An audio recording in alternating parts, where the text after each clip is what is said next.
Chika Minute na mga kapuso at mga kasama natin ngayong Thursday Chikahan, si Sparkle Star Ara San Agustin. Ara? Miss Mel, at good evening mga kapuso! Proper time management ang susi ni Alden Richards para mapagsabay-sabay ang dalawang ginagawang series sa kanyang hobby and business.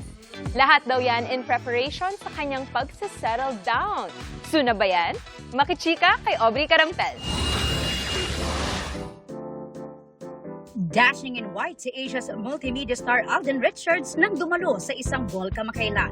Nakasama niya rito ang ilang kaibigan at fellow Kapuso stars.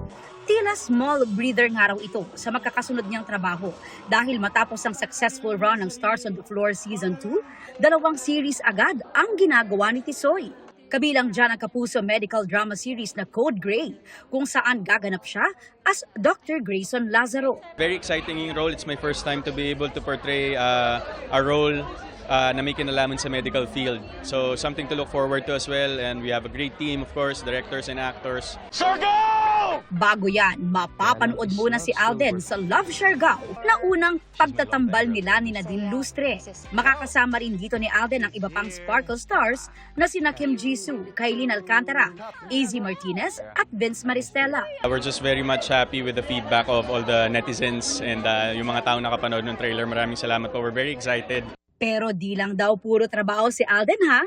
Sinisiguro raw niyang may time pa rin siya sa negosyo at hobby na pagbibisikleta. I think ito yung tamang moment na to seize the moment and take every opportunity that presents itself. Kasi medyo nandun na tayo sa securing the safety nets para eventually, kapag may point na or there would come a point that needs na kailangan ko na mag-settle down, ready na tayo. Pero kailan ba yung pagsisettle down, Alden? Sa ngayon, parang marami-rami pa tayong paghahandaan, but very much looking forward and grateful for all the things that's happening, and nakakatuwa lang kasi andito pa rin tayo and may mga tao pa rin naniniwala sa atin, and I'm just looking forward for all the things I could offer the audience and yung mga kapuso natin most especially. Aubrey Carampel, updated sa Showbiz Happening.